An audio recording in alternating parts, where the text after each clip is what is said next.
Hello everyone, today I'm going to present presentations on the functions of the skin. So before we go into the functions of the skins, let's know what is skins and what are the layer of the skins. Skins is the largest organs of the bodies with a total area of about 20 square feet. The skin protect us from microbes and the elements, help regulate body temperatures and permit the sensation of touch, heat and cold. It forms a barriers that help prevent harmful microorganisms and chemicals from entering the body. It also prevents the loss of life-sustaining body fluids. It protects the vital structures inside the bodies from injuries and from the potentially damaging ultraviolet ray of the sun. The skin consists of three layers. They are the epidermis, the dermis, and the deeper subcutaneous tissue, also known as hypodermis. So now let's discuss what are the types of skin layers. The first one is the epidermis. The epidermis is the outermost layer of the skins, provide a waterproof barriers and create our skin tone. The epidermis consists of keratinocytes, melanocytes, Langerhans cells, and Maker cells. So, what is keratinocytes? About 90% of the cells in the epidermis are keratinocytes. It produces a tough fibrous protein called keratins.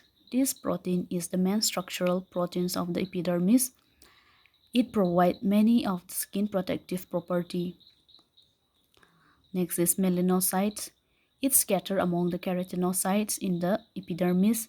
Cells that produce a dark pigment called melanin is produced by melanocytes. The pigment gives color to the skin and protect it from the sun's ultraviolet ray.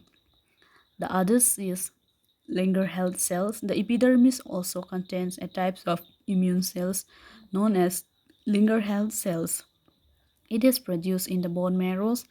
Langerhans cells take up centralized position in the epidermis, where they help the cells in the immune system recognize potentially dangerous microorganisms and chemicals.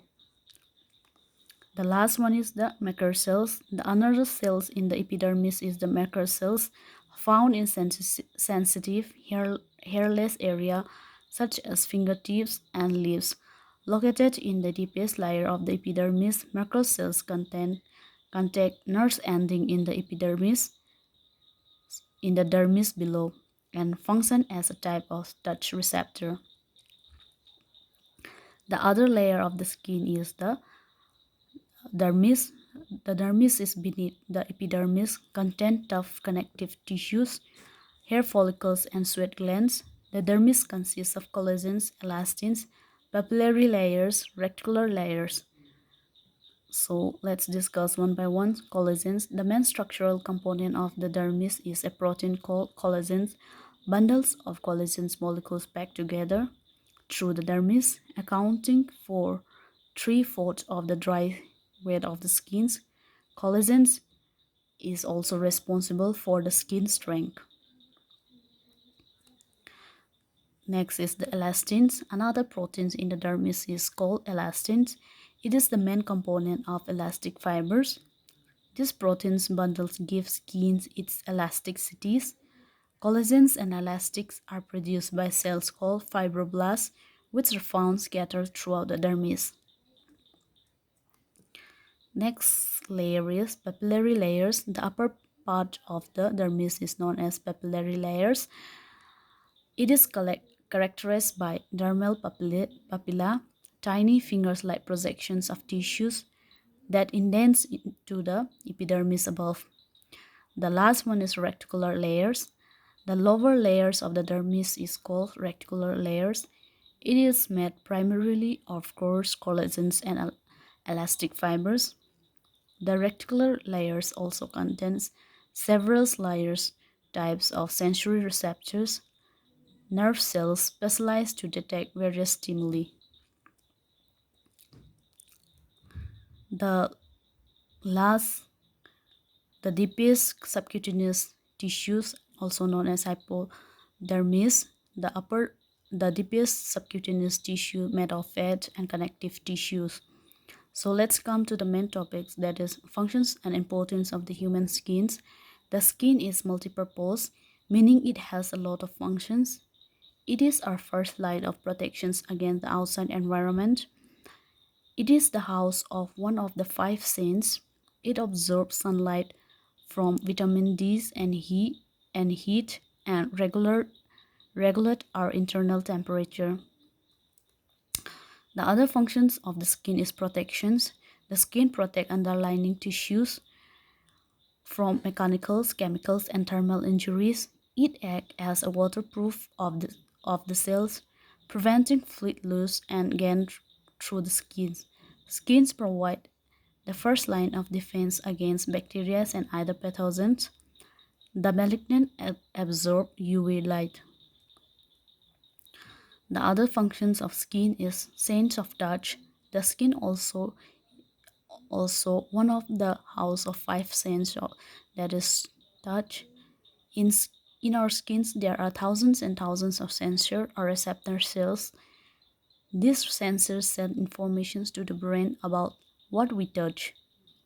They can tell the brain if it is hot, cold, tough, smooth, and painful. The other function is temperature regulations. The skin play a vital role in regulating our body temperatures. When we got too hot, it sweat to help cool us off. It can also widen the skin's blood vessels to get more blood near the skins where it can cool off. At the same time, the skin can narrow the blood vessels to help us warm up. By controlling blood flow and sweat, skin regulate our body temperature. Synthesis of vitamin D. Skin's health. Skin cells contains a precursor molecules that is converted to vitamin D when exposed to UV light. The vitamin D is essential for bone mineralization. Other importance of human skins are it forms as a barriers that help prevent harmful microorganisms and chemicals from entering the bodies. It also prevents the loss of life-sustaining body fluids. It protects the vital structures inside the bodies from injuries and from the potentially damaging ultraviolet ray of the sun. The skin also helps regulate body temperature, excrete some waste product. It is an important sensory organ. Thank you.